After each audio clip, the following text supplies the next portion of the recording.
It has been 6 long years since the Maple Leafs took part in the postseason, but even so, fans continue to support their beloved blue and white. With all the hockey passion in the country's largest market, would a second team be viable in the city of Toronto? Here's Dave Naylor with part 4 of Why Not Canada.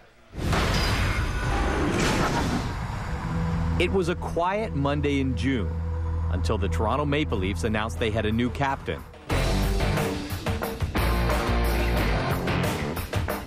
It's 6 years and counting since they made the postseason.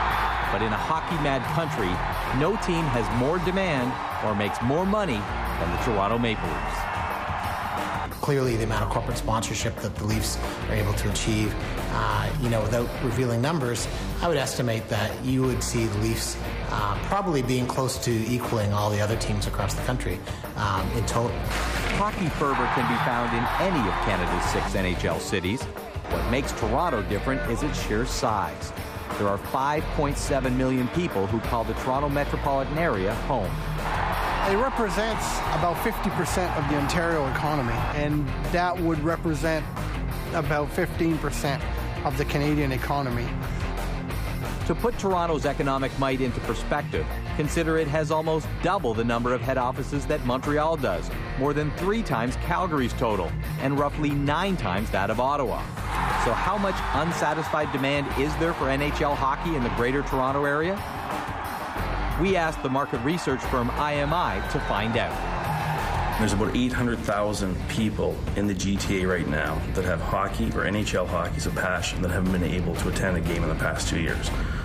But would the Leafs be hurt if another NHL team was allowed to set up shop nearby? The fact is, some of the richest franchises in pro sports, the New York Yankees, New York Rangers, Chicago Cubs, and LA Lakers, all share their markets with teams in the same sport. And none of them seem to be suffering. I would expect that Toronto's got enough capacity for at least 2 teams, if not 2.5 teams. They could put a second NHL team and possibly a third NHL team with demand in the GTA area. And there's really 2 camps.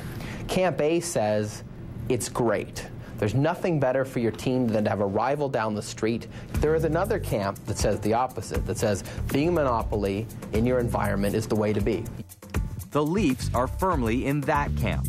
In November of 2006, they sent a letter to the NHL expressly stating their belief that they could veto any team coming anywhere within 80 kilometers of downtown Toronto.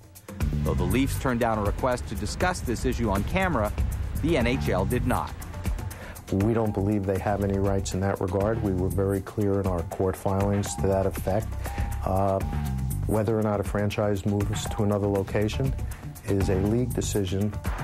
So does the veto exist or not? It's a murky legal question and one without a clear answer. Whether the exercise of a veto is anti-competitive will depend on a number of factors in a given case. So if you're sitting in the Leafs' shoes, you would want to assert your rights, if you believe you have them, to protect your interests. And those interests go well beyond hockey. Maple Leaf Sports and Entertainment owns the NBA's Toronto Raptors, Major League Soccer's Toronto FC, and runs an entertainment business out of the Air Canada Centre. Research shows another NHL team would take a significant bite out of all of that. The Maple Leafs would be fine. The biggest impact would be on other sports teams, such as the Raptors or the FC or the Blue Jays, because there's only so much money in the marketplace.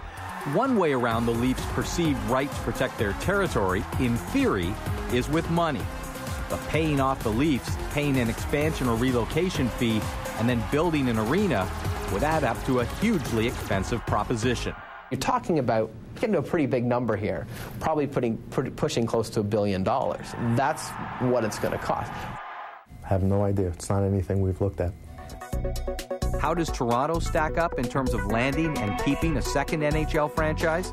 With a population of over 5 million and a huge corporate sector, Toronto rates a solid A+ when it comes to the attractiveness of the market. But then when you factor in potential legal wrangles with the Leafs, the lack of an arena, a massive startup cost, and the lack of interest by the NHL, the final mark for the viability of a second franchise in Toronto falls to a D-. Knowing the Toronto market and how supportive of hockey and how it's been growing, and there's no question that a team could be viable year over year, but could you ever overcome that huge investment required up front? For SportsCenter, I'm Dave Naylor.